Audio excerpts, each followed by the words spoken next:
Rápidamente, ¿qué es lo que es un procesador electrónico de señales digitales? Su nombre no lo sé bien, pero ¿qué es lo que será? Lo que me hace jugar juegos de computador.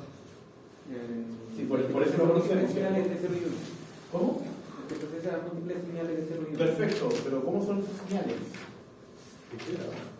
Discretas, sí, pero ¿cómo son? ¿Qué es lo que hace el procesamiento? ¿Cuál es la pregunta? ¿Qué es lo que hace un procesador de señales digitales? ¿Las codifica? No, no las codifica. ¿No? ¿Y estas codificadas? Las interpreta. ¿Qué es lo que hace una mezcladora de cemento? Para ser más brutos todavía. Mezcla cemento. O sea, es una mezcla homogénea. Sí, hace homogénea, puede que no, depende de cuánto tiempo lo dejes, pero mezcla cemento. Eso hace, no hace nada más. Por eso, ¿crea cemento? No, porque no lo mezcla, ¿cierto? ¿Es capaz de generar arena? No. O sea, Recibe las señales de todas las piezas y le da como que las ajusta para hacer algo en un sentido. Entonces, el procesador procesa señales digitales, como más o menos lo dice el compañero, que lo hace acciones muy acotadas, muy acotadas. Los primeros procesadores que lo que hacían, sumaban principalmente posibilidad de resta con complemento a 2 y podían hacer desplazamientos dentro del registro. Y nada más. Y de partir de eso fueron creciendo y ahora pueden hacer tareas más complejas. Entonces nos vamos a ir a meter para allá. ¿Ya? Entonces voy a guardar esto.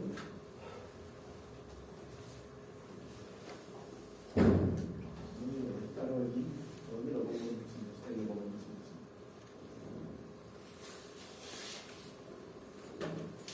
Un error hacer esto. Pero acá me cuenta que no voy a poder fallar, me parece.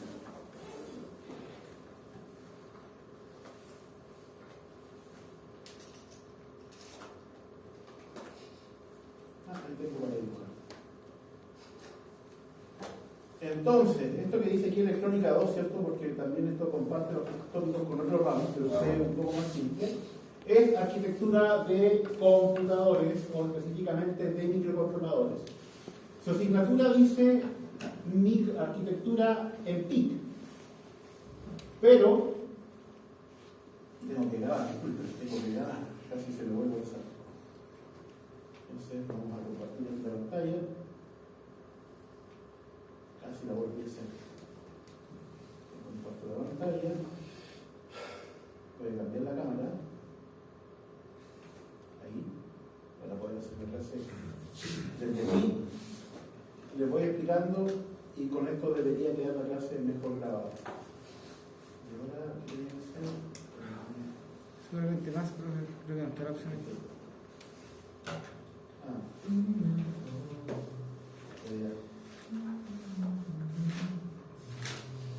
Me cambiaron esa cosa. Handicap. Handicap es ventaja en inglés. Desventaja.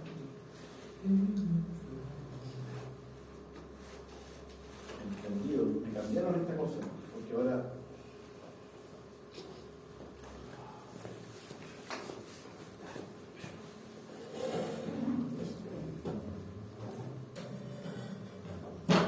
antes aquí había un botón de seguridad. Ahí está grabado, profe. Sí, pero hay un botón de seguridad porque si me pongo a grabar, como voy a estar concentrado haciendo la clase, voy a dejar a todos sin poder entrar. Herramientas de antivirus. Ahí está, esa ventana se la tiene.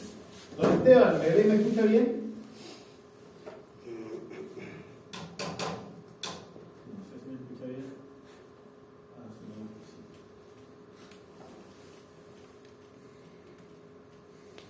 Y ustedes me dijeron que aquí estaba grabado. Justo aquí está, profe. Está compartiendo la pantalla, ahí estamos entonces, ahí está el PPT, vamos a poner eso ahí. A ver, nos vamos a ir directamente a Arduino por una cosa únicamente de que en este momento, si ustedes quisieran trabajar en un sistema microcomputarizado, lo más probable que puedan encontrar rápidamente para poder trabajar es una placa Arduino. No vamos a trabajar directamente sobre Arduino. Arduino es un concepto de una marca que integra una placa RAM, ¿cierto? Sí. Integra una placa desarrollada y que tiene hardware abierto. Significa que la placa yo puedo ir y bajar los diseños y la puedo replicar completamente y la puedo armar si compro los componentes, ¿ya? Integra también un software que es abierto, que quiere decir que yo lo puedo bajar, lo puedo editar, puedo agregar cosas, ¿cierto? Etcétera, que realmente uno no lo hace, y eso me engloba en un concepto para poder trabajar. Cuéntame. Profe, pero disculpe, yo tengo entendido que el Arduino no se trabaja con Arduino, mejor dicho, en la empresa. Claro, y ahí vamos justamente. La idea es hacerlo con esto porque si ustedes tuvieran que hacerlo, lo sale más rápido con Arduino. Ahora, realmente lo que vamos a hacer es que vamos a ir al chip que está dentro de la placa Arduino, que es un microcontrolador. Ahí ya se le cierra el concepto, ¿cierto? ¿Y por qué no nos vamos a ir aquí? Sí, nos vamos a ir al final de esto y vamos a hacer la correlación de lo que observemos con el ATmega 328, que es el que está integrado en el Arduino R3. Ahora lo cambiaron para el R4, tiene una RM que es más potente. Y lo vamos después a comparar con el PIC y nos vamos a dar cuenta que ahora que sabemos arquitectura de microcontroladores, vamos a prácticamente poder analizar cualquier microcontrolador que nos pillemos en el camino. Y la idea de analizar el microcontrolador que nos pillemos en el camino no es poder decir esto o esto otro, poder compararlo. La idea es de que si yo quiero desarrollar, y esta es una premisa que tienen que tener claro, si yo quiero hacer desarrollo, yo puedo ir y elegir el microcontrolador, ¿cierto?, en función de las cosas que tenga adentro. Las cosas que tengan adentro finalmente definen la arquitectura. Y eso es lo que vamos a ver acá. Nos vamos a saltar toda la parte de Arduino, salvo un par de... Profe, el compañero no escucha. ¿Me escucha? No escucha.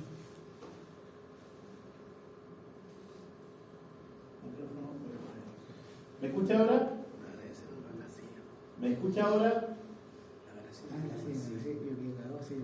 Debe ser el segundo, el del medio. Ese quizás Ese del medio tiene más. ¿Ahora me escucha? ¿Y me escucha bien o me escucha mal? Disculpe. Perfecto. Es que tengo que usar el del computador. Este es el problema. Entonces, lo que les contaba es que finalmente la placa de Arduino, para poder variar,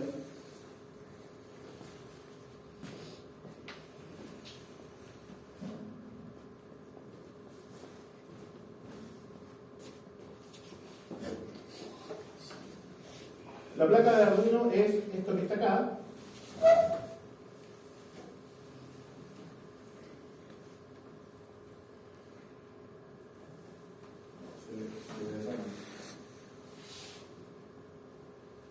Se ve re mal la simulación.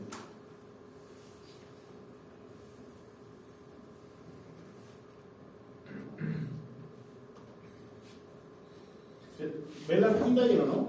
Porque esto es con lo que queda la grabación.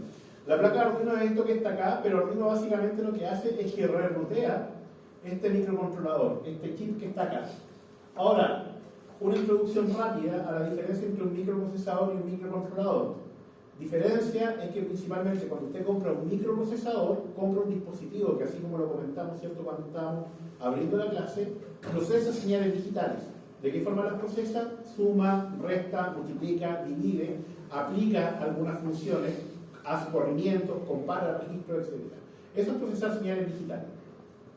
El problema es, ¿cierto?, y ustedes seguramente conocen cómo es un computador por dentro, no solamente tiene el procesador, tiene RAM, ¿cierto?, tiene disco duro, tiene DNA, tiene tarjetas de video, tiene tarjetas de sonido, etc. Es decir, el procesador por sí solo no es capaz de cumplir toda la función que yo requiero como usuario, ¿cierto?, ni que mi aplicación va a requerir. Entonces, ¿qué es lo que tengo que hacer? Tomar ese procesador y conectarlo a dispositivos que son periféricos.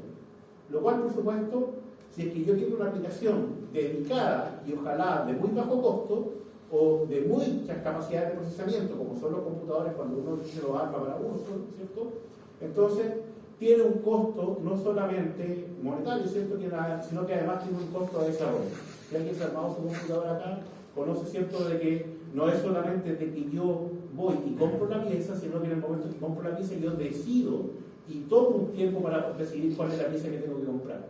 Afortunadamente hay una parte de integración de componentes que me lo favor, que es muy rápido, debido a que como esto es bastante estandarizado, simplemente es colocar dispositivos y conectarlos en una placa madre. Entonces, si usted dice que no es eso, pero más o menos así, en comparación a lo que es realmente tener que armar un sistema microcomputarizado, ¿ya? En comparación a eso. ¿Qué es lo que es un microcontrolador? Que son los dispositivos que típicamente integran estas placas y también integran son los dispositivos mismos. Un microcontrolador es básicamente un pequeño computador, como lo conocemos, ¿cierto? Pero con otras características, metido todo dentro de un chip. Por lo tanto, tiene un microprocesador metido adentro. Tiene RAM, tiene sistemas de almacenamiento, tiene sistemas para poder conversar con el mundo, tiene timer, tiene relojes, que son cosas distintas. ¿Ya? Tiene un montón de dispositivos embebidos. El profe se puede programar así como un PLC, ¿o no? Y se puede programar, porque al tener un procesador, tiene también y debería tener una memoria de datos. Un lugar donde tiene una memoria de datos que va a ir procesando.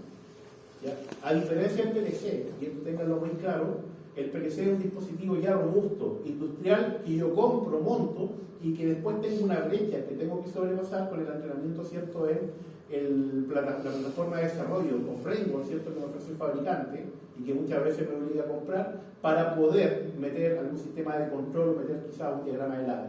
El microcontrolador también tiene esa brecha, solamente que tiene mucho más bajo nivel.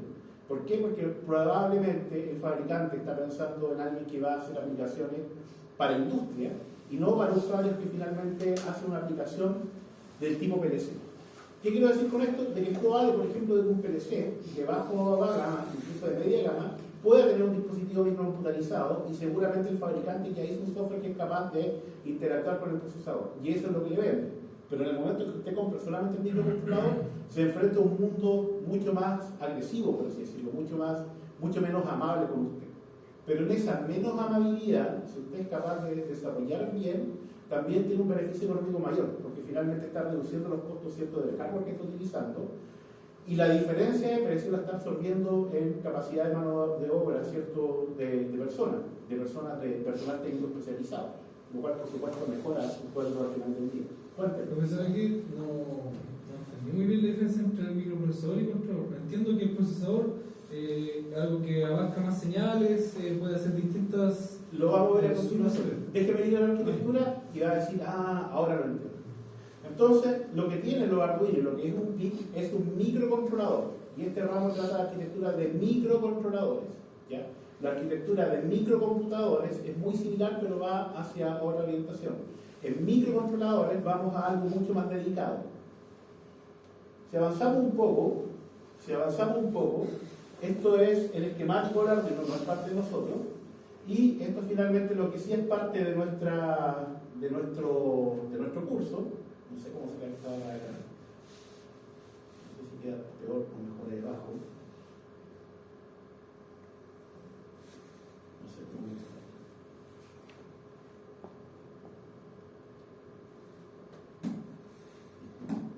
Que es, ¿dónde está la arquitectura? ¿Ya?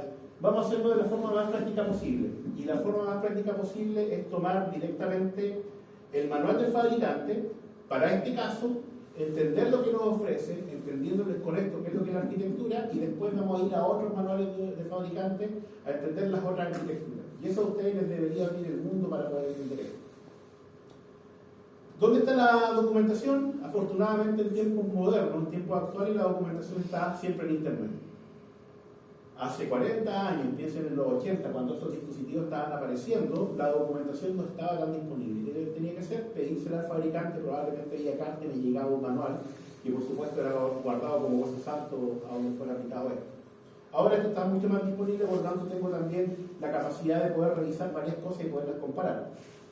Y esto, ahora sí, esto es la arquitectura de un microcontrolador. Y aquí su compañero, ahora sí me va a entender. ¿Dónde lo sumo aquí? Aquí se le pone más.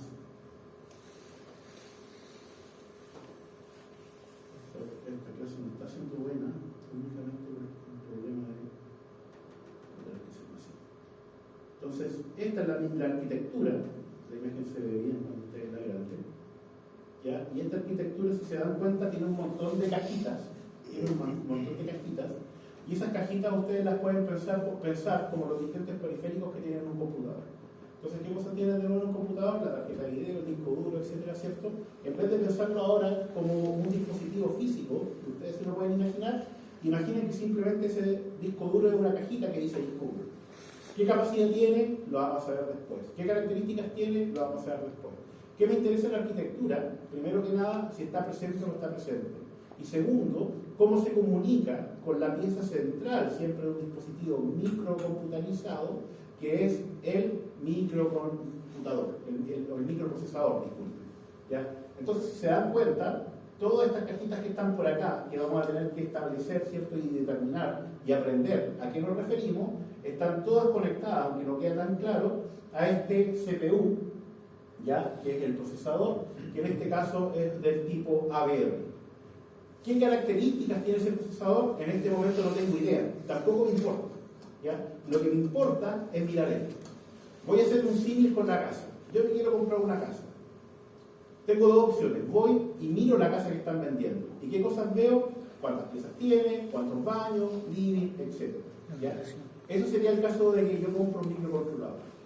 Cuando yo diseño un sistema microcomputarizado, yo tengo la oportunidad de diseñar mi casa y decir cuántas piezas va a tener, cuántos baños, etc. ¿Ya? Son diferencias. El problema, ¿cierto?, es que la casa que me están vendiendo ya está lista. Ya está ahí, yo la puedo comprar. Y la casa que quiero, ¿cierto?, y estoy diseñando, la voy a tener que después construir.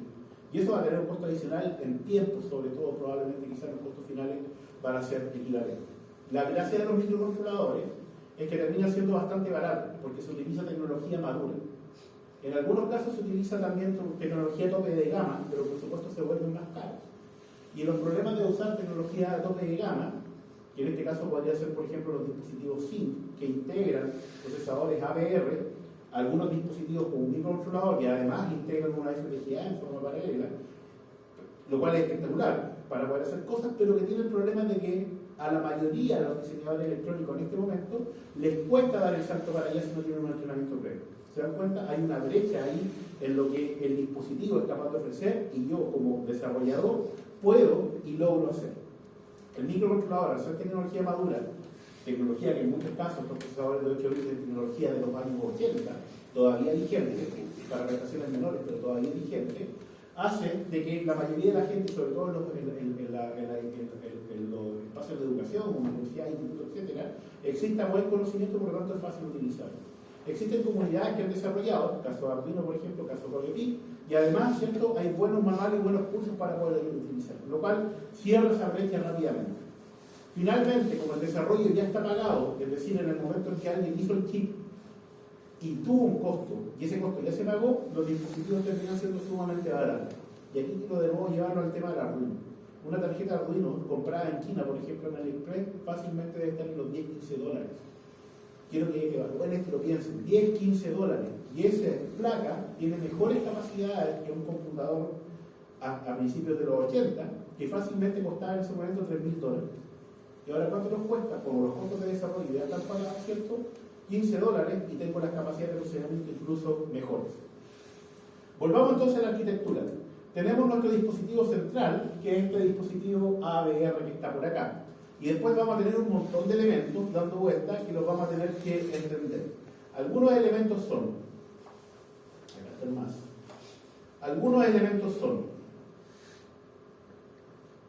por acá arriba tenemos dos tipos de memoria. Tenemos una memoria flash y una memoria SRAM. Se los adelanto, lo vamos a ver más adelante.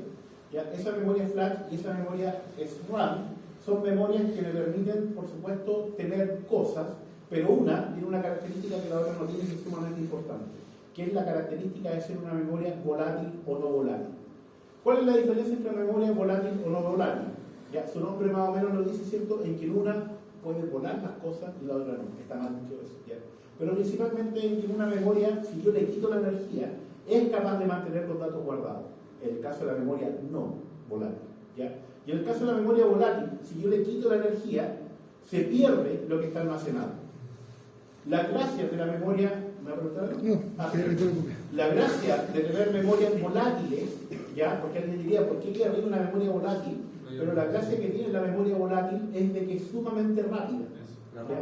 O sea, cuando voy a dejar un dato o voy a recuperar un dato, me cuesta muy poco tiempo ir a buscar y recuperar el dato. En contra de una memoria no volátil, donde me va a costar un poco más.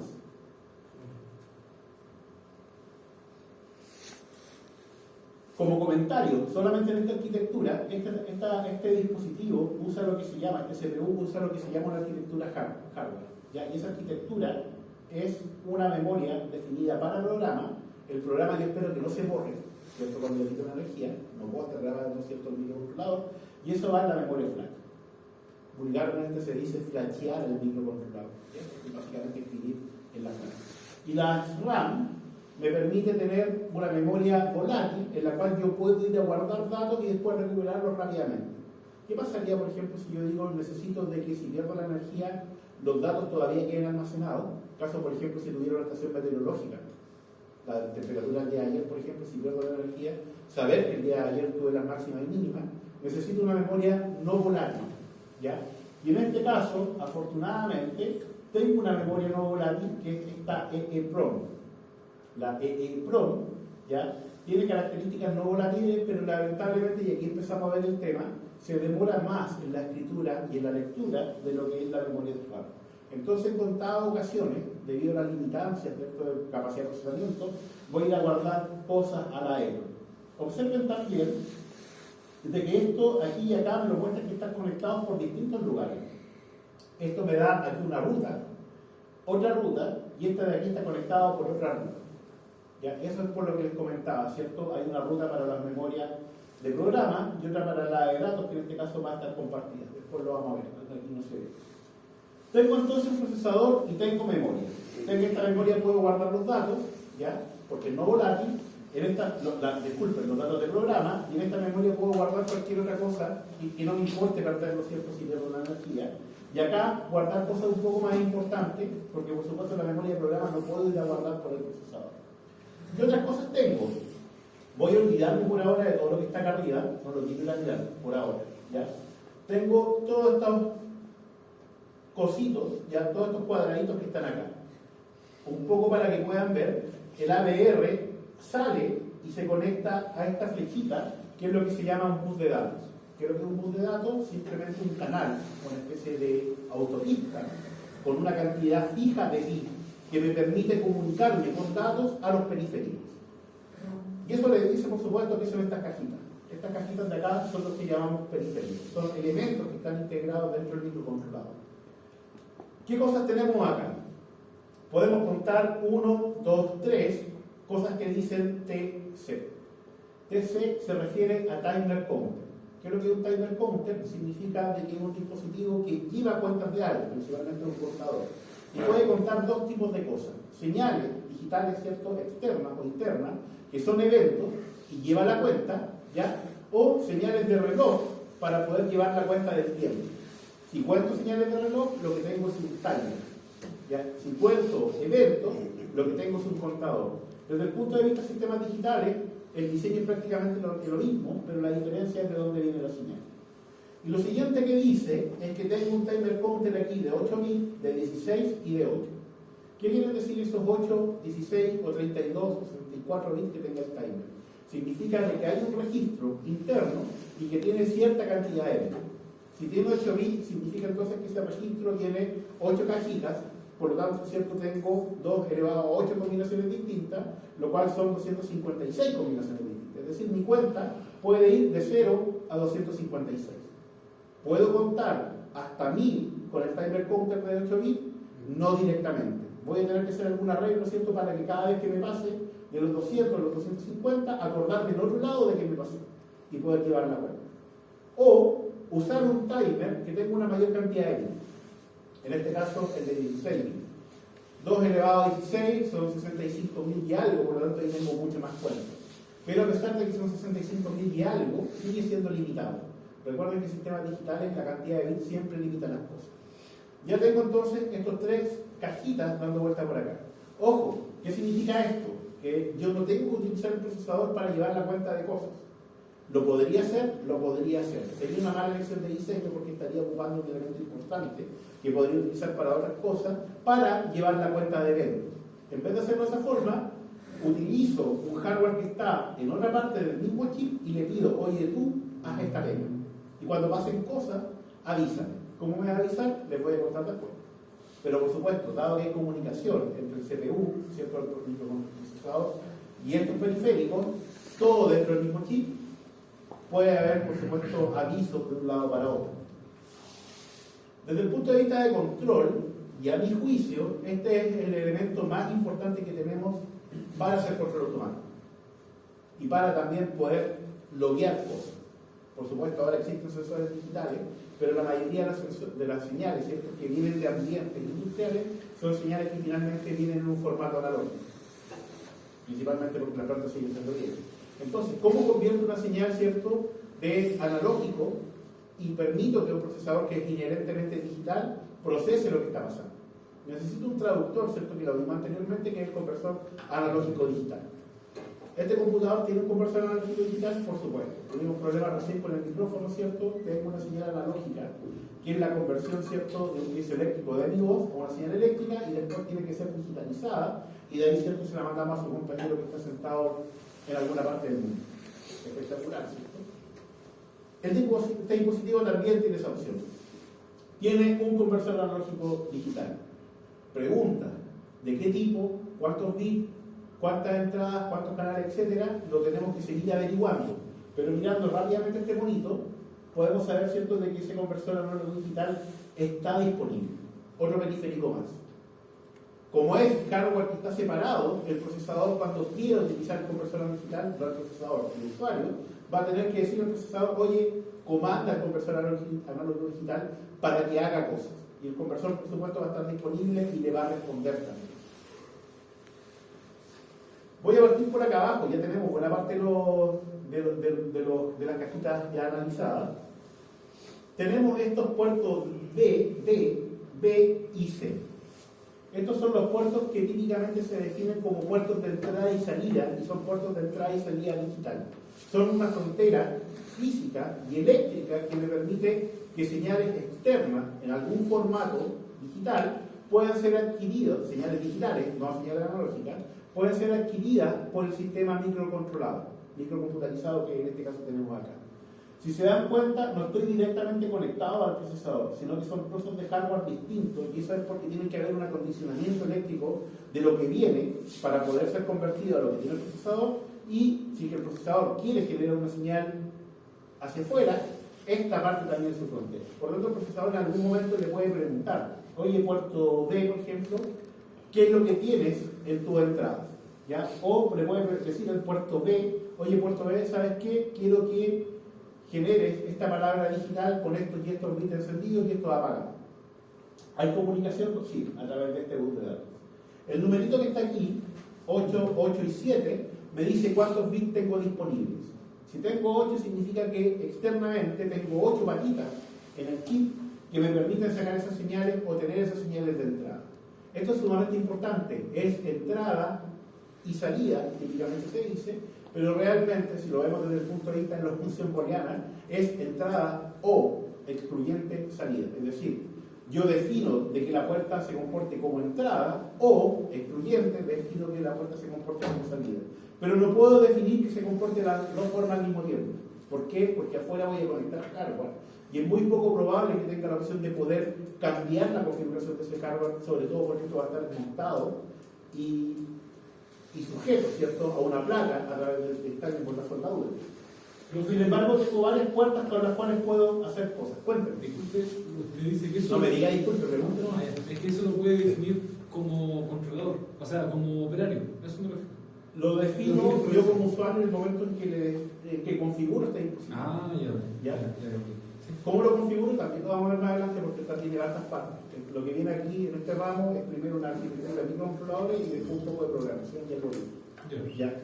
Vamos a ver si hay algunas formas de cómo se hace esto, y vamos a ver por qué es entrada o salida. Y eso es básicamente porque, así como usted ve cuadraditos que representan hardware, ¿cierto? Internamente esos cuadraditos también tienen hardware distintos para hacer o una pega o la otra pega, pero no puede hacer las dos cosas al mismo tiempo. Entonces son variables que usted define dentro de lo que necesita. Configuraciones, llamémoslo configuraciones, más que variables, porque variables significa que usted las podría ir cambiando con el tiempo, y no es tan probable que las pueda cambiar.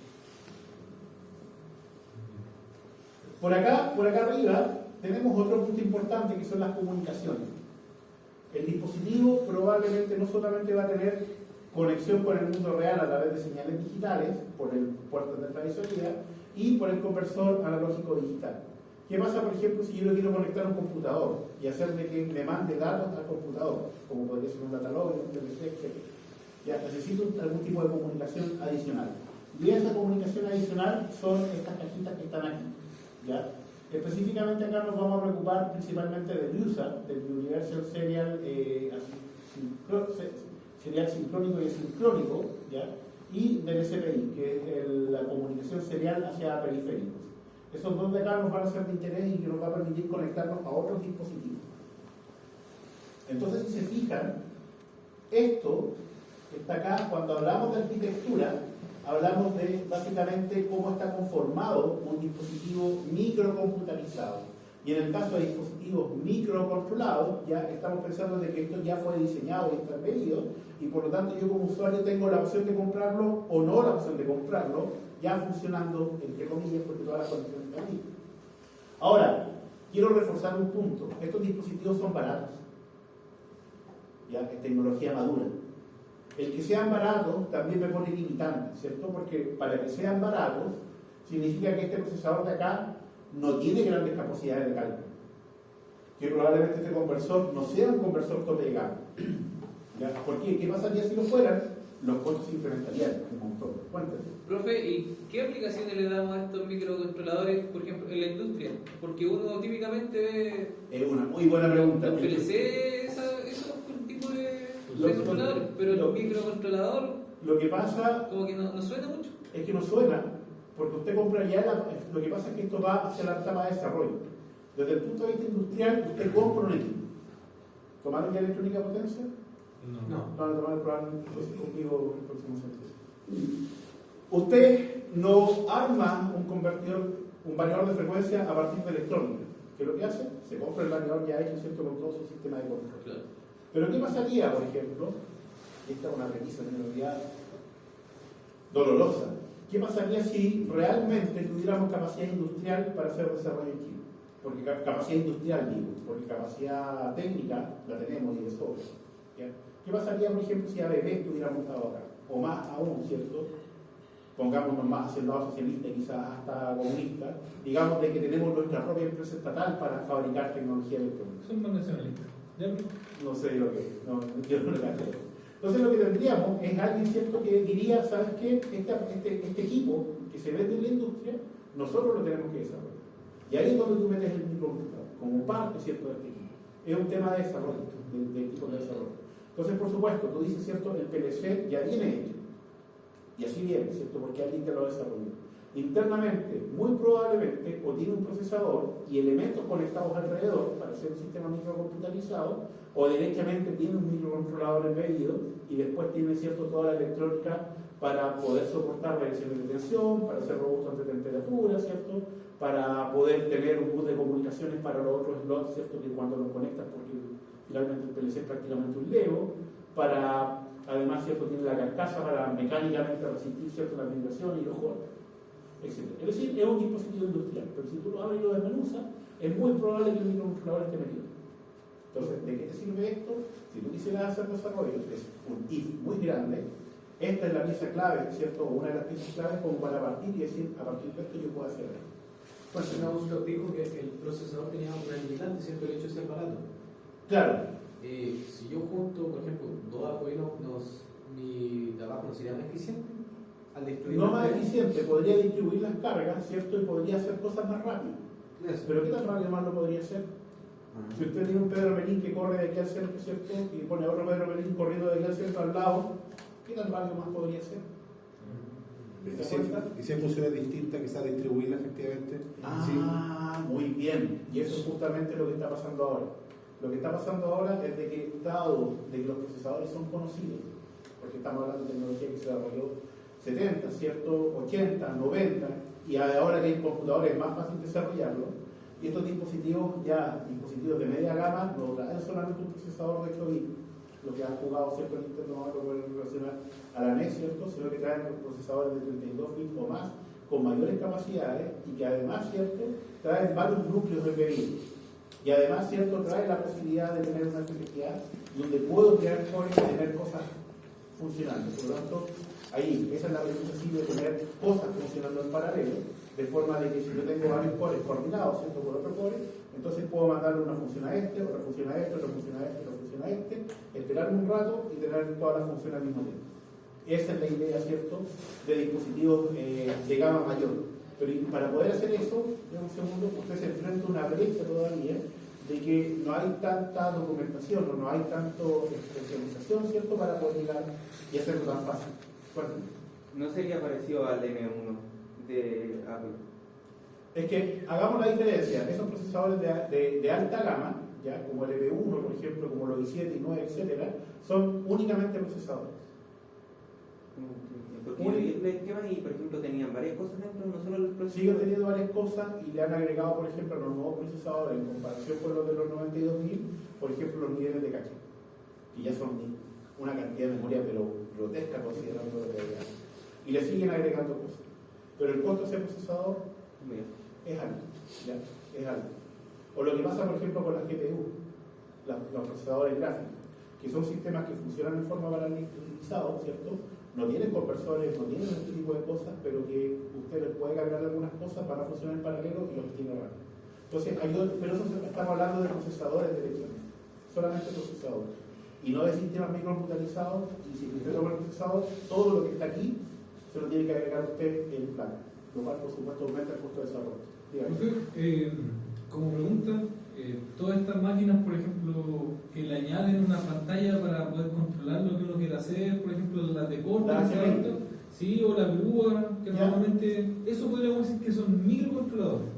O sea, en muchos casos, la pantalla propiamente tal tiene un controlador, que puede ser un microcontrolador, lo cual sería muy ineficiente, o puede ser un chip desarrollado para la pantalla, pero sí que es un dispositivo microcomputarizado.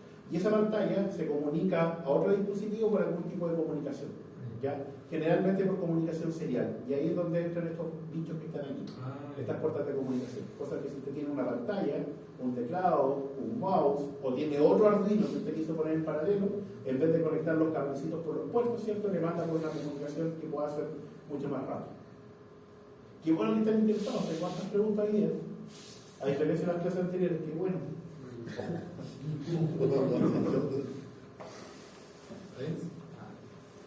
No. Pasando esto, donde usted me dirá, perfecto, están las cosas pero no tengo idea de cómo funcionan, ahora vamos a ver cómo funcionan. Y lo primero que vamos a ver, por supuesto, es este procesador.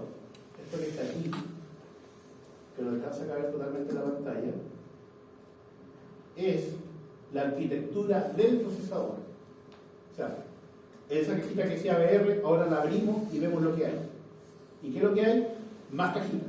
¿Ya? Porque aquí después hay elementos y llegamos incluso después a las puertas lógicas, pero no nos interesa ver el circuito lógico, porque nos interesa la funcionalidad. ¿Qué cosas tenemos acá? Tenemos la unidad de aritmética lógica. Tengo que mirar aquí la página porque se me olvidó. La unidad aritmética lógica, que es la ALU, que es el bichito que está ahí. Siempre la ALU se dibuja de esa forma. La ALU, si se dan cuenta, que es como un pantalón al revés, por un lado, por donde iría el, ¿cierto?, entra una flecha, por el otro lado entra otra flecha, y por donde da la guata, ¿cierto?, sale la flecha. ¿Qué quiere decir esto? Esta es la parte que realmente procesa dentro del procesador. Las características que tenga la ALU son finalmente lo que puede hacer o no puede hacer el procesador. Si se dan cuenta, tiene dos entradas y tiene una salida. Por lo tanto, si quisiéramos, por ejemplo, sumar, significa que podemos sumar A más B y obtendríamos C. Pero si tengo A más B más D es igual a C, ¿qué es lo que tendría que hacer? Sumar A más B, obtener, ¿cierto?, un valor, a ese valor sumarle D, obtener otro valor, y ahí recién tengo el resultado. Y si tengo una función más compleja, significa que tengo que pasar más veces por la ALU. La ALU solamente puede hacer una operación a la vez. Y esa operación le toma tiempo, que es lo que se llama costo computacional, ¿cierto?, de la operación. Para este tipo de dispositivos, que es un dispositivo simple, el costo de operación en general, y esto lo define el fabricante cuando lo fabrica, es de que siempre le va a tomar un ciclo de reloj hacer cualquier operación que quiera hacer, lo cual es sumamente conveniente para el diseñador, porque si tiene 20 instrucciones, ¿qué significa? Que esas 20 instrucciones le van a tomar 20 ciclos de reloj. No pasa lo mismo con los procesadores, ¿cierto? Como el i7 y el i9, donde los tiempos de procesamiento son variables dentro del procesador. Por lo tanto, algunas instrucciones toman un tiempo y otras toman un tiempo mayor. ¿Qué otras cosas tenemos por acá? Si se dan cuenta, por aquí tenemos la memoria flash, tenemos un registro de instrucciones y después tenemos un decodificador. Hasta ahí nomás vamos a llegar. Las instrucciones que están codificadas en Assembly, usted las puede considerar como un juego de llaves, ¿ya? Que abren y cierran rutas en el sistema digital para poder hacer la operación. Es decir, usted tiene un banco de sistemas digitales con distintos caminos y esos caminos se habilitan o deshabilitan para la señal eléctrica en función de las llaves o de la instrucción que tiene aquí. Cuénteme. Profesor, disculpe, solo por curiosidad, No me diga disculpe, por favor. Es contagioso. Iba a decir disculpa, no por decirle disculpa, pero me alcanzé a frenar. ¿Qué acciones son más rápidas o más, digamos, demoran más en procesarse? ¿Depende de la configuración que haga, digamos, la persona que lo...? No, en este tipo de procesadores, todas las instrucciones del procesador cuestan lo mismo. Ah, ya. Es por la complejidad de lo que uno debía... Y en los procesadores, por ejemplo, de mayor gama, que son más complejos también, la operación cuesta de lo que el usuario les quería. En realidad, más que el usuario configure algo o no, el usuario, ¿cierto?, a través de una instrucción, de un comando que está codificado en el código de máquina, le dice al procesador que vaya haciendo cosas. Ya. Imagínate como que tú tienes 4 instrucciones que yo te puedo dar. Que puede ser, por ejemplo, avanza hacia adelante, retrocede, mira hacia arriba o mira hacia abajo. Y con esas instrucciones yo tengo que hacer, por ejemplo, de que vayas para tu casa. ¿Te das cuenta? Y cada instrucción te va a tomar, por ejemplo, un segundo. En el caso de estos procesadores. En los otros procesadores tú tienes más opciones. Camina, por ejemplo, corre más rápido, corre más lento, y cada instrucción toma tiempos distintos en función de lo que le estés pidiendo y cómo fue diseñado el procesador. El tener más instrucciones hace que el sistema sea más complejo, sea más amable para el usuario, pero hace también que la máquina sea más cara. El tener menos instrucciones hace que todo el sistema digital sea más barato, pero a mí como usuario me va a costar un poco más desarrollar. Y aquí quiero dejar algo bien claro. Si ustedes son buenos desarrolladores, y sé que no es el tema de un ingeniero eléctrico, pero si fueran buenos, si se metieran a estar y fueran buenos desarrolladores, y ustedes, por ejemplo, pueden vender, voy a decir una tontera, un variador de frecuencia en 1 millón, y ustedes pueden desarrollar, gracias a sus habilidades, ese variador de frecuencia de 50.000 pesos, ustedes todavía lo pueden poner a la venta por 1 millón, ¿cierto? ¿Y cuál sería su margen de ganancia? Los 950.000. O podrían ser menos hábiles, ¿cierto? Y que les costara, por ejemplo, 700.000, porque son menos hábiles en desarrollo. ¿Cuánto sería su margen de ganancia? 200, 400, disculpe. Y lo que no va a hacer, por supuesto, es, y esto es una de las opciones porque hoy no se desarrolla tanta tecnología en Chile, no se desarrolla, evidentemente, es de que usted saque ese variador de frecuencia, ese dispositivo, y le cueste, ¿cierto?, 1,5 millones desarrollarlo, y en el mercado, ¿cierto?, se lo compren a 1 millón. Por supuesto que usted va a decir, yo no estoy dispuesto a perder 500.000 pesos, por lo tanto no voy a irme por ahí. Pero insisto con eso, si usted es capaz de ver lo que está aquí, hay un montón de opciones para poder hacer el desarrollo y lo aplica, ¿cierto? Mientras más baratos sean los componentes que utiliza, más es su margen de ganancia. Y ese margen de ganancia, insisto, es el dinero que se va al bolsillo del desarrollador y no del fabricante de los componentes. ¿Ah? ¿Qué tenemos más por acá? Tenemos, y esto es importante, 32 registros de 8 bits. Esto también es espectacular, 32 registros de 8 bits. Significa que yo tengo el equivalente a tener un librero, y ese librero, ¿cierto?, tiene 32 filas, y en cada fila puedo meter 8 libros, o no meterlos. ¿Por qué es espectacular? Porque muchos procesadores de este tipo, por ejemplo los TIC, no tienen esos 32. Ahora, si usted conoce los computadores y ve, por ejemplo, el tema de los cachés, ¿cuánto tengo en cada caché ahora? ¿Tengo kilos? ¿Tengo unidades? ¿Tengo kilos? Ya vamos por el orden de los megas, ¿no? Me dio los cachés. Ya, entonces, ahí usted puede decir, sí, son tremendas máquinas actuales. Son tremendas máquinas actuales. Pero insisto, todo esto me va a costar $10, $5. Tenerlo en la mano, ¿cierto? Y el resto me lo meto yo como desarrollo. Tengo un contador aquí, que es el contador del programa, que es el que dispara, ¿cierto? Va a elegir qué instrucción se ejecuta. Por aquí tengo un registro de estado de control que me dice qué está pasando, me da algunas características de lo que pasó anteriormente, la ALU, y aquí, esta línea que está acá, si se dan cuenta, conecta un montón de elementos que son los periféricos, únicamente para mostrar que los conecta, y es lo que se llama bus de datos. Este procesador es un procesador de 8 bits. ¿Y por qué se llama de 8 bits? Porque el bus de datos que tiene es de 8 bits. Es decir, es como que tuviera una autopista, ¿cierto? Ahí dice data bus de 8 bits. Es como que tuviera una autopista de 8 carriles. En la actualidad, ¿cierto? Tenemos procesadores de 32, 64, 128 o más. Ya, por lo tanto, usted se puede imaginar, ¿cierto?, cuál es la diferencia entre tener una autopista de 4 carriles, 8 y los carriles que tenemos actualmente. Y obviamente pasan más autos, que son datos, ¿cierto?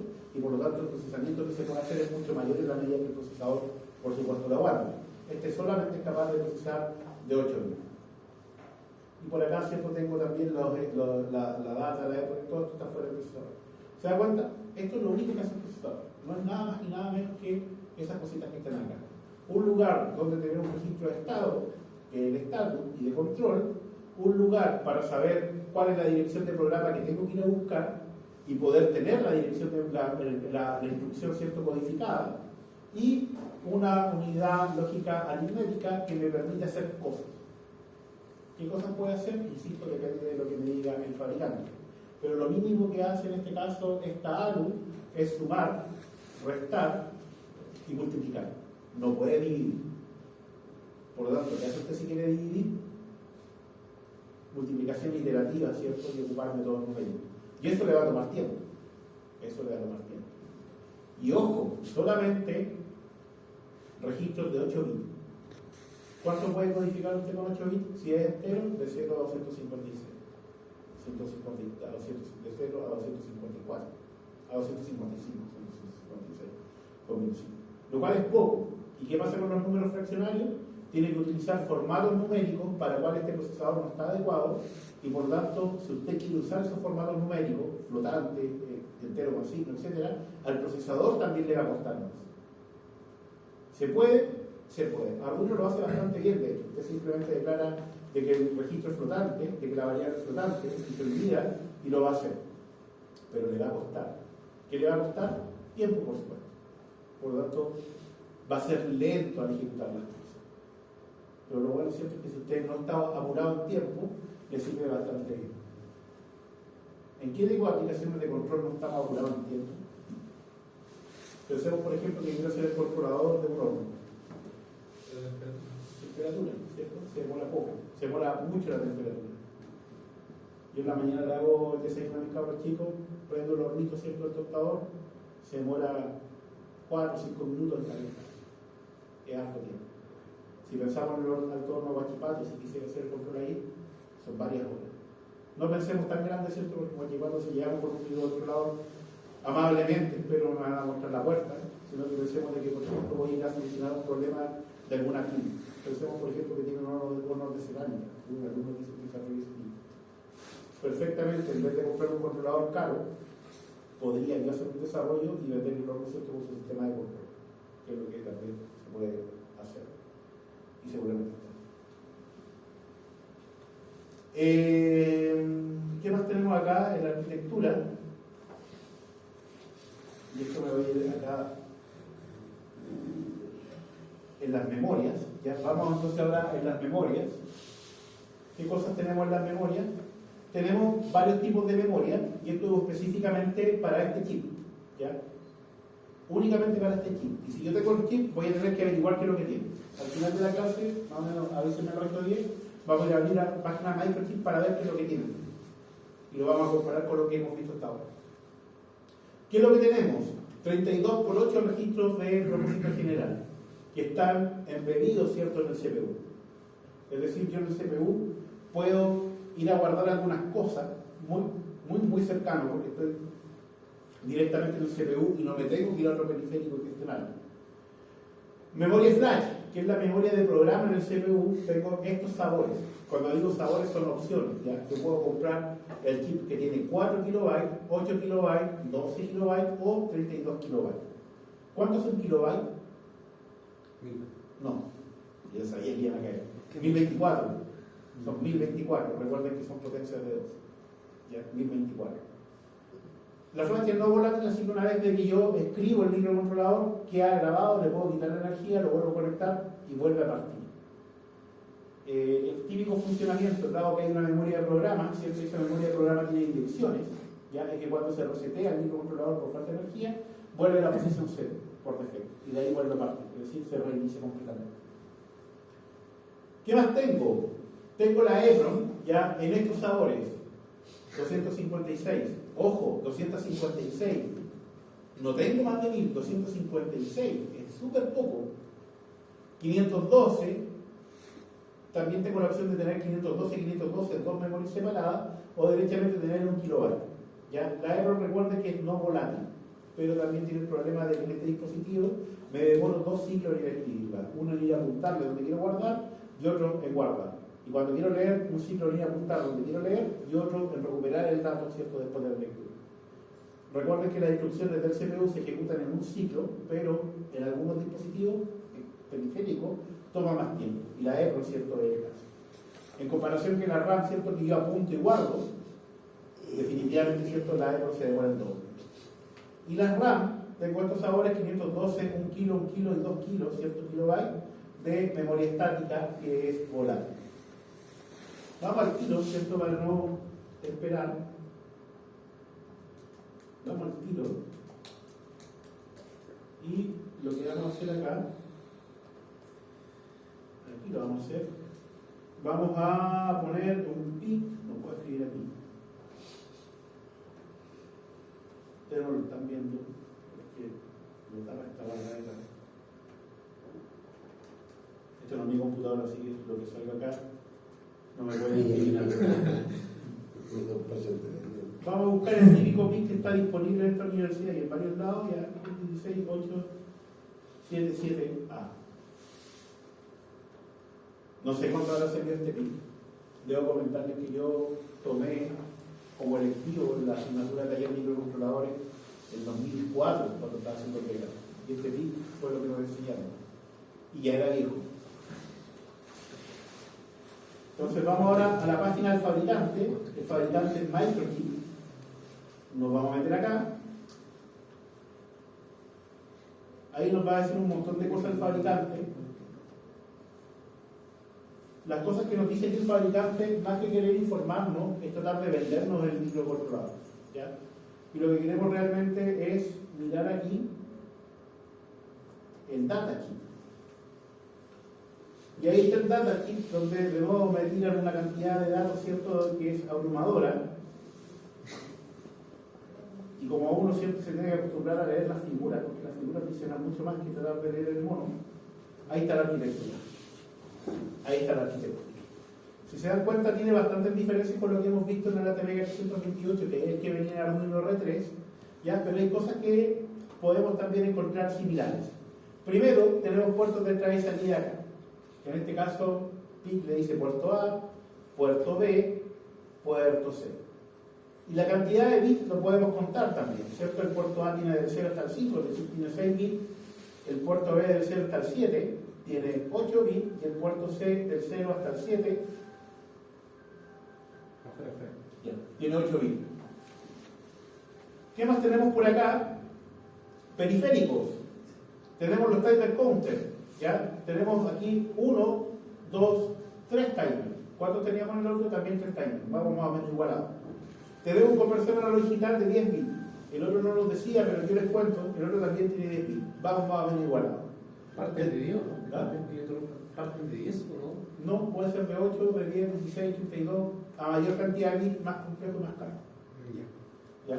El problema es que 8 bits, usted lo piensa, ¿cierto? Si divide 1% y dividido 256, le da más o menos algo así como un 0,4%, ¿ya? Que sería el error. Y un 0,4% de error en una medición es alto. ¿Ya? Entonces lo aumenta a 10. Si piensa, ¿cierto? 8 bits son 256, 9 512, 10 son 1024. Y ahora divide, ¿cierto?, los 100 por los 1024. ¿Y cuánto le da? Un 0,01% de error. ¿Ya? Es decir, lo cual es obvio, ¿cierto? Porque aumentó 2 potencias, 2 potencias, ¿cierto? 2 elevado a 2, 4. Y disminuyó, ¿cierto?, el error prácticamente por 4. De ahí más o menos es más o menos correcto. El problema, ¿cierto?, se los comento, es que si tengo un pool de datos de 8 bits y tengo 10 bits que mover, ¿cómo lo hago? Voy a contar el mismo chiste que conté el otro día porque no se rió nadie. Es la misma problema que cuando tengo que si de cómo meto 4 elefantes en un Fiat 600. ¿Recuerdo los Fiat 600? ¿Cómo meto 4 elefantes en un Fiat 600? Abro la puerta, meto el elefante, cierro la puerta. No, pues 2 adelante, 2 atrás. Ah, se rió. En el recurso no se rió nadie. Y hasta casi me fui. Hago eso, pues, tengo que mover primero 8 bits y después mover los 2 bits adicionales. Si considero cierto que mover los bits me cuesta un ciclo de reloj, ir a leer los 10 bits me van a costar 2 ciclos de reloj. Lo cual, por supuesto, aumenta el tiempo de ejecución de los códigos. O sea, puede, pero se demorar más. No va a demorar más. No tiene un límite de reloj y ya como ya. El límite finalmente lo da la aplicación. ¿Ya? Si tú dices quiero el código que implementé va a correr en un segundo, pero esto tiene que ser muestreo cada 1 minuto, no es problema. Pero si dices que esto corre en un segundo, pero quiero hacer el muestreo cada 1 milisegundo, no, esto tiene que cambiar de dispositivo. Por eso, como esta tecnología es vieja y la mayoría de los sistemas que uno controla terminan ser sistemas mecánicos, que de dinámica lenta, son sistemas que funcionan bastante bien. Y para monitoreo, donde únicamente mido, también funcionan bastante bien. Pero para aplicaciones de control del sistema eléctrico, no. Cuénteme. Con respecto a lo mismo, cuando uno programa, uno tampoco no puede ir más allá de meterse a que el procesador como que se limite o quizás se exija un poco más. La exigencia del procesador es más ejecución y eso se ve representado en un mayor consumo.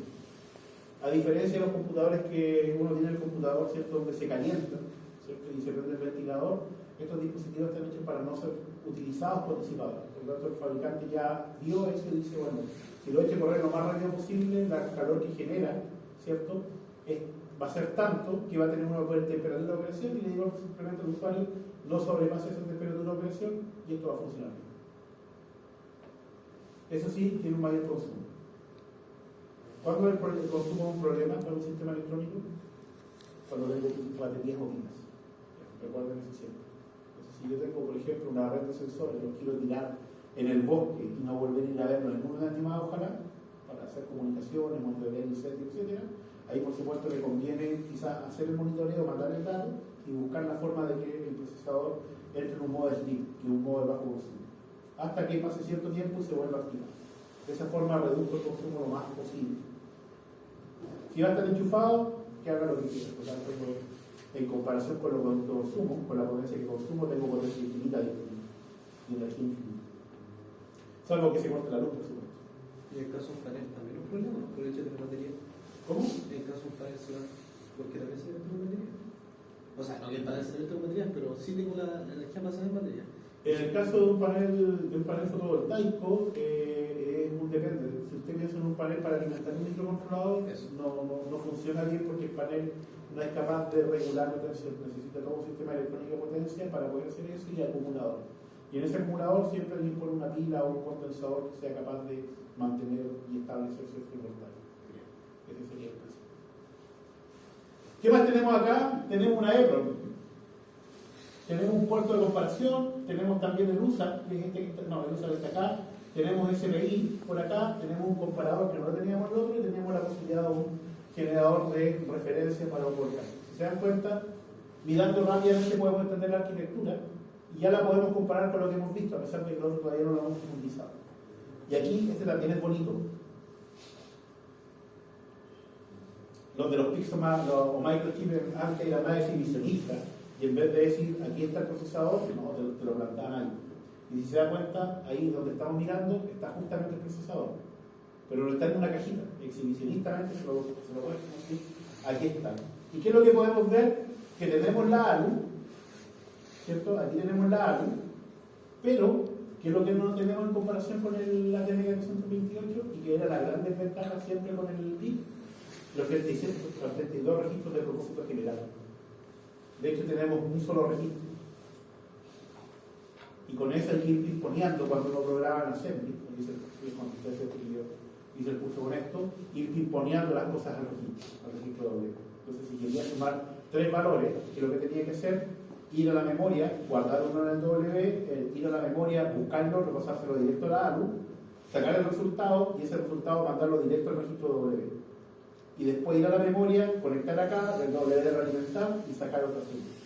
Y se dan cuenta, era bastante más engorroso que simplemente decir A más B, que podían estar en dos registros de propósito general y que entraban directamente a la A. ¿Qué más tengo por acá? Tengo, por supuesto, la memoria de programa, que está aquí. Tengo la instrucción del registro, por acá tengo el decodificador, el controlador de programa, etc. Si se dan cuenta, las arquitecturas son bastante similares. ¿Qué otra cosa podríamos ver aquí? ¿Cuánto es el bus de datos? ¿Y de cuánto es el bus de datos? 8. También de 8 bits. Son muy similares las arquitecturas. Eso hacía, solamente como referencia, que por ahí por los 90, finales de los 90, 2000, la competencia entre Atenega, que tenía un procesador ABR, que es muy potente en 8 bits para poder hacer procesamiento de señales, ¿ya? Y en comparación con el PIC, que tenía buenos periféricos, era barato, pero que desde el punto de vista del procesador era muy básico, ¿ya? Por supuesto siempre estuvieran bastante candentes. Y había gente que decía, no, yo me voy por los Atenega, no, yo me voy por los PIC. En el caso, por ejemplo, de donde yo estudié, que fue el UDEC, básicamente el gallo sabía PIC, y lo que les digo, cierto, siempre hay una brecha. Y por lo tanto enseñaba PIC, no enseñaba Atenega. ¿Y dónde Atenega cobró harta fuerza? Cuando los de Arduino lo tomaron siempre y lo metieron en la caja. Porque todo el mundo siempre quiso ver lo que podía hacer Atenega, cosa que no pasó por el PIC. No hay Arduinos que tengan PIC integrado. ¿Cuál fue la respuesta de la gente de PIC? Que PIC sí se usa harto en industria, en dispositivos, ¿cierto?, de monitoreo, de oratorio, etc. Eventualmente terminó comprando Atenega, y si ahora buscamos el Atenega 328, busquemos aquí el Atenega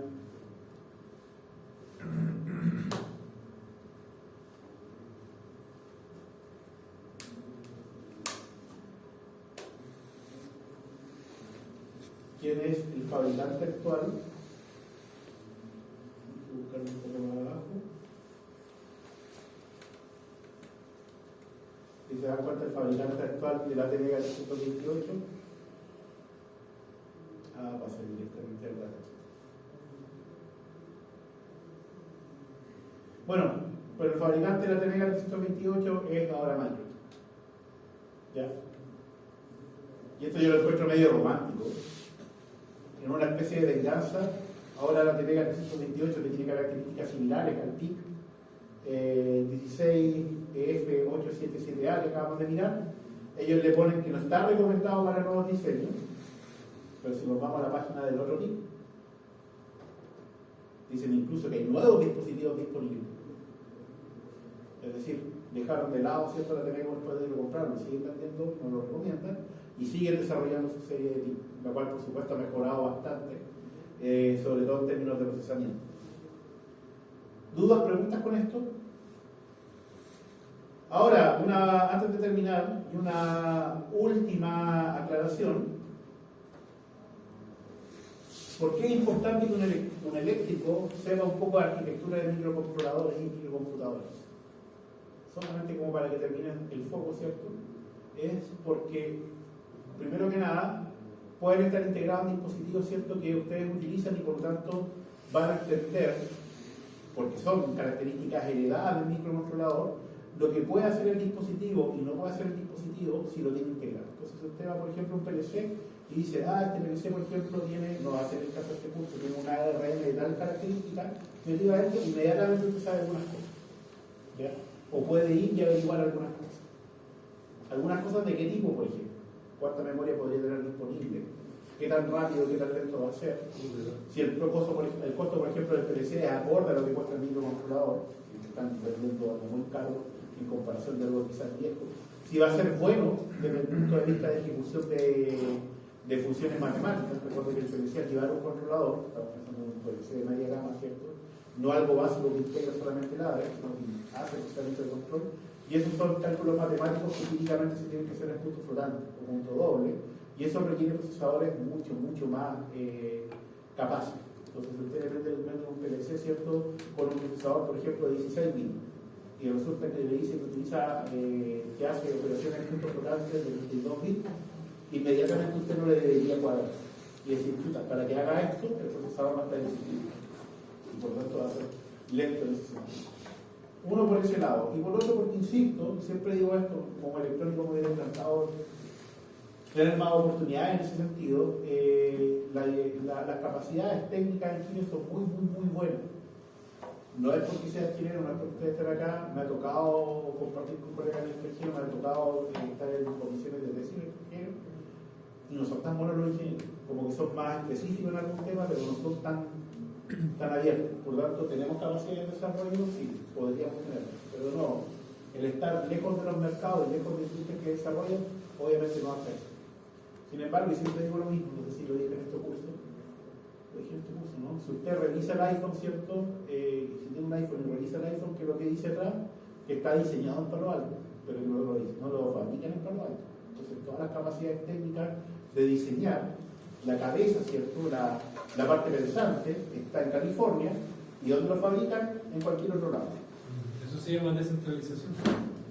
Sí, pero también se llama desindustrialización, y eso le está costando a Estados Unidos y le está costando a Europa también. Si ya lo fabrica China, y ahora China domina, ¿cierto? Tiene la fábrica, y si quiere, les puedo aumentar los costos. Así que es mejor no aumentarse las costos.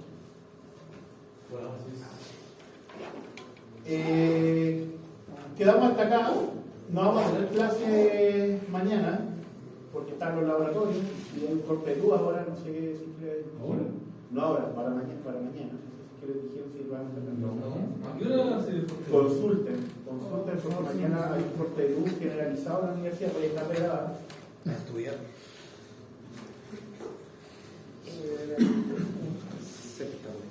Vendría por Don Esteban y don Cristian, no sé si tienen preguntas. Yo tenía sobre el trabajo y ahora sobre el corte de luz. Ya, sobre el trabajo lo voy a liberar este fin de semana. Sobre el corte de luz, comunicaron vía de vicerrectoría, pregúntenle a Juan Carlos cómo afecta las actividades, pero vía vicerrectoría de que mañana hay trabajo en la alimentación eléctrica de la universidad, o en la parte de Collado, esa parte no la entendí también, ¿ya? Pero el tema es de que va a haber un corte generalizado y por lo tanto nos pidieron de que dejáramos las cosas desconectadas, es lo típico cuando se corta la luz. Son varias horas mañana, y creo que partía en la mañana y terminaba como a las 4 de la tarde. Así que coméntenle a Juan Carlos, yo le voy a copiar el correo, pero coméntenle a Juan Carlos. Primero, habían dicho de que iba a ser parte de la universidad, principalmente el lado de hacia donde está la fase, pero el correo que llegó hoy día después de la vicerrectoría decía que era la universidad completa. Ya, así que hagan la consulta correspondiente. Aún así, tengo entendido de que mañana tenía el laboratorio. Les debo grabaciones, una que no la grabé, ¿cierto? Y otra que ahora voy a recuperar, así que van a estar disponibles la que voy a recuperar ahora, esta va a estar disponible ahora, y la que les debo, siempre que la demás no la tengo que volver a grabar, y les voy a dejar el resto de esta PPT grabada para que la revisen, de forma de que después pueda pasar más rápido e irme rápidamente a la parte de algoritmo. En la parte de algoritmo, por supuesto, vamos a hacer algunos programas simples aquí a modo demo, para que puedan observar más o menos cómo es el tema, y lo vamos a hacer con Arduino, por un tema de nuevo, de que es más simple, no más poder entender lo que está pasando y enfocarse en el algoritmo, pero aún así va a haber algunos efectos de cómo debería ser si fuera assembly, sin tener que ir a assembly. Ahí les voy a mostrar. Eso, no sé si hay dudas, hay consultas. ¿El trabajo de qué se trataría, profesor? Va a ser básicamente un ejercicio con sistemas digitales y otro ejercicio con respecto a la arquitectura de microcontroladores, comparando distintas arquitecturas. Entonces les va a costar ir a mirar un poco de documentación y a entender lo que estamos haciendo, y por supuesto las dos partes de la tarea están enfocadas a que ustedes como alumnos no se vayan para la casa de la solo, sino que vengan y pregunten, ojalá en la oficina. Para eso por supuesto voy a dejar horarios disponibles, o si no lo acordamos vía Zoom. Pero insisto en eso, tienen que ir y preguntar, porque si ustedes van a ir a leer, se van a volver changos con eso, porque es muy abrumadora la información. Les mostré cierto cómo eran los PPT, es abrumadora. Cada uno de estos documentos en PDF tiene 200, 300 páginas, y si usted lo baja y lo ve, se le aprieta la guata y básicamente tira la toalla. Entonces ahí es donde el profesor aparece como el salvador, y le dice, no, mira este monito, mira acá y le explico un poco más. Y ahí, por supuesto, lo hago con conocimiento. Es parte del desarrollo de la tarea que ustedes pregunten. Si no pregunten, puede que les funcione, puede que no. Quedamos hasta acá. A menos que haya más preguntas. Don Esteban, don Cristian. Muchas gracias, Cristian. ¿Don Esteban anda por ahí? No anda. Ya, voy a cerrar acá. Me despido, Cristian, Don Esteban. Y ustedes ahora tengo entendido que tienen el coffee, ¿cierto? Y después tienen ahí arriba. Así que nos vemos.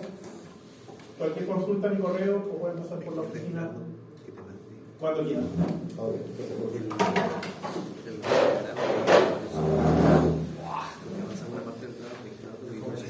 Saber qué sabores de pana y. Exacto, ese es el tema de los sabores, lo leí en algún momento con las distribuciones de Linux. Sí, la información.